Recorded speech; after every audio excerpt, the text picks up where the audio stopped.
नमस्कार जी। आज हमारे साथ फिर से केशवी जुड़ चुकी हैं। आज हम बात करेंगे कि जो धर्मेंद्र प्रधान एजुकेशन मिनिस्टर से इस्तीफ़ा जिन्होंने दिया, ये इस्तीफ़ा असल में किस लिए था? क्या सीजीपी के प्रोटेस्ट के चलते, उसके दबाव के चलते, जेनजी के दबाव के चलते ये इस्तीफ़ा हुआ, या फिर ये इस्तीफ़ा एक झुंझुना है छात्रों के हाथों में? और क्या बीजेपी की बी टीम कॉकरोच जनता पार्टी के संस्थापक अभिजीत दीपके हैं? ऐसा इसलिए भी आपको बहस में आगे पता चलेगा कि आखिर हम ये बातें क्यों कह रहे हैं और क्या ये डिलिमिटेशन के चलते भी इस्तीफा हुआ है। सबसे पहले केशवी, आपका स्वागत है। धन्यवाद। केशवी, देखो, इस्तीफा हो गया और लोग ये सोच रहे थे कि इस्तीफा नहीं होता है, और राजनाथ सिंह का एक बयान भी जो है काफ़ी ज़्यादा वायरल हो रहा है। उसमें वो ये कह रहे हैं कि भाई ये एनडीए की सरकार है, यूपीए की सरकार नहीं है, यहाँ पर इस्तीफे नहीं होते। लेकिन लास्ट में इस्तीफे हो गए। पहले तो इस्तीफा पर आप क्या सोचती? एज ए जेंजी भी हैं, पत्रकार भी हैं, और हम जो वहाँ पर प्रोटेस्ट में गए भी थे रिपोर्टिंग करने, तो आप किस तरीके से देखती हैं इसको? देखिए दीपक, सबसे पहले तो मैं इस इस्तीफे को एक तरीके से सीजेपी नहीं, पर छात्रों की जीत के रूप में देखती हूँ, क्योंकि वहां पे जो छात्र आए थे उन्होंने प्रोटेस्ट किया, काफी मतलब मेहनत करी थी, काफी लंबे समय तक जंतर मंतर पर टिके रहे थे। मैं उनकी जीत के रूप में देखती हूँ। आगे कॉकरोच जनता पार्टी का क्या क्या है, क्या मांग, मैं उसके ऊपर बात नहीं करना चाहती, पर मैं इसे छात्रों की, नागरिकों की जीत के रूप में देखती हूँ। नहीं, लेकिन जब बातचीत के टेबल पर, इसलिए सीजीपी का यहाँ पर नाम आ रहा है क्योंकि बातचीत के टेबल पर जेपी नड्डा के साथ जब बातचीत हुआ तो वहाँ पर सीजीपी के नेता ही पहुँचे थे। तो देखिए, मैं नेता नहीं कहना चाहूंगी, हम प्रवक्ता कह सकते हैं, क्योंकि प्रवक्ता, नेता देखिए हो गया ना, ये पार्टी वैसे तो कोई है नहीं रजिस्टर्ड पार्टी। नहीं, आपने अभी शायद अभिजीत दीपके का एक बयान नहीं सुना क्या आज के टाइम में? कौन सा? उन्होंने बोला कि राजनीतिक भविष्य पर वो आगे खुलासा करेंगे। देखिए दीपक, ये ना हिंदुस्तान का इतिहास रहा है कि जब कोई बहुत बड़ा प्रोटेस्ट हुआ है तो एक नया नेता देश में निकल गया है। और आज अब के वो कितने लंबे समय तक टिकेंगे नए नेता के रूप और में? और आज के समय में तो वैसे भी दो चीज़, फेमस होने के बाद दो चीज़ लोग करते ही हैं, या तो रील बनाने लगते हैं कंटिन्यू, या फिर पॉलिटिक्स में राजनीति। पॉलिटिक्स में आ जाते हैं। केशवी, लगातार लोग ये कह रहे थे कि इस्तीफे नहीं होंगे, हम्म। मोदी जी सख्त है, झुकते नहीं हैं, और लोग ये मान के चल भी रहे थे कि भाई इस्तीफे नहीं होंगे, एनटीए में बड़ा बदलाव किया जा रहा है, सब कुछ हो रहा है। लेकिन कई लोगों का मानना है कि दरअसल ये जो पूरा प्रोटेस्ट है, ये बीजेपी के द्वारा ही स्टैब्लिश किया गया, पहले खड़ा किया गया एक आंदोलन, और फिर बाद में इसे एक सुनियोजित तरीके से इसे समाप्त भी किया गया। तो आप पहले क्या इस बात से इत्तेफाक रखती हैं कि क्या सच में अभिजीत दीपके बीजेपी की बी टीम है? देखिए, अगर आप इसका पूरा घटनाक्रम ध्यान से देखेंगे तो ये सब कुछ सुप्रीम कोर्ट से शुरू हुआ था। सरकार का इसमें कोई रोल नहीं था। सब कुछ सुप्रीम कोर्ट से शुरू हुआ।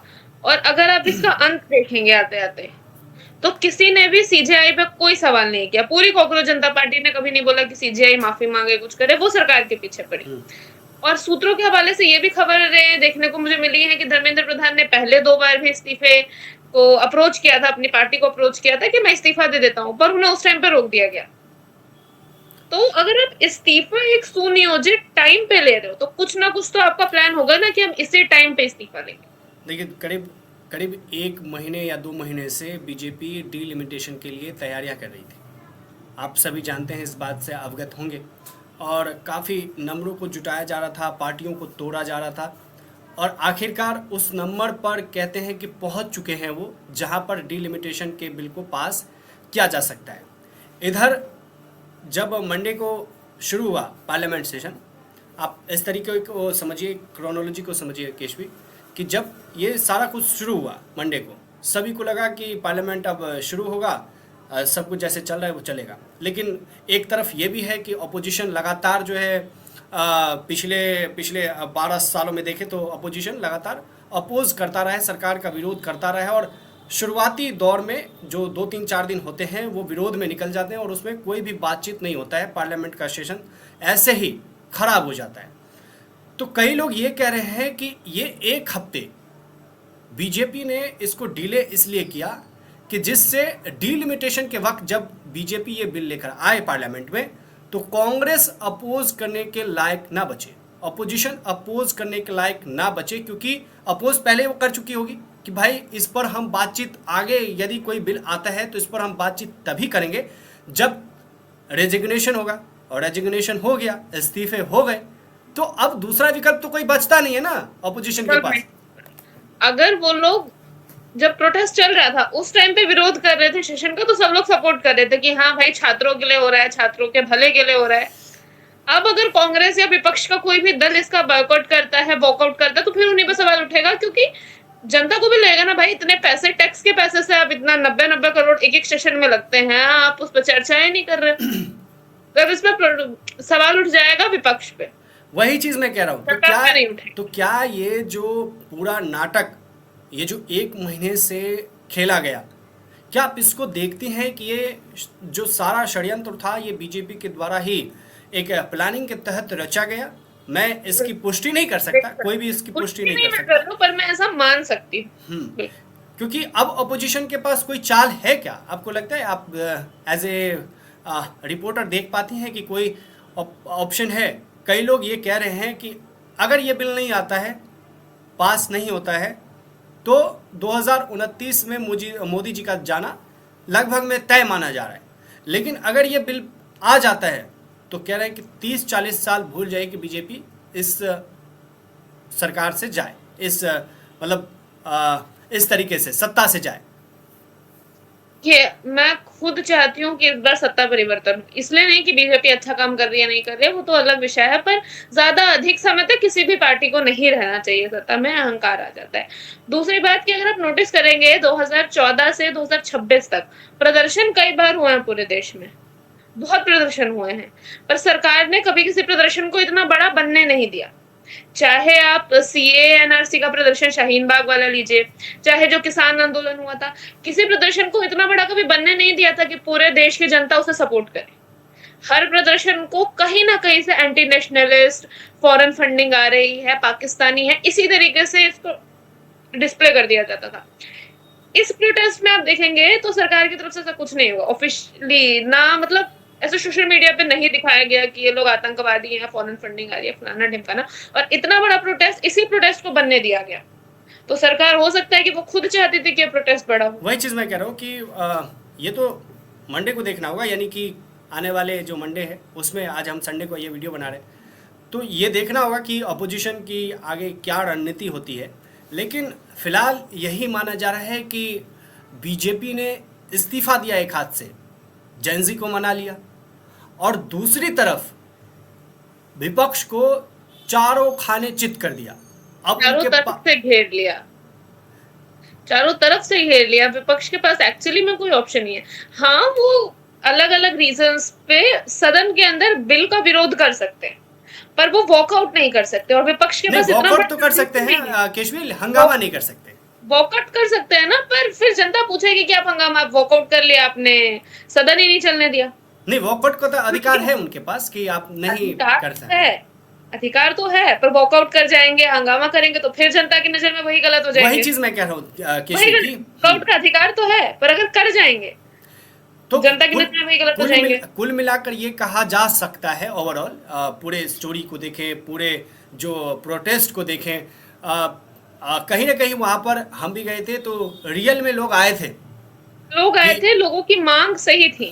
लेकिन उसके पीछे जो परसेप्शन बीजेपी के द्वारा बनाया गया होगा इसलिए बोल रहा हूँ क्योंकि इसके पीछे क्या सत्य है, क्या सही है, क्योंकि ये सिर्फ एक एनालिसिस है कि ये हो सकता है या हो सकता था, या ये है स्टोरी में, ये कहानी है, छिपी हुई कहानी को हम यहाँ पर बताने की कोशिश कर रहे हैं।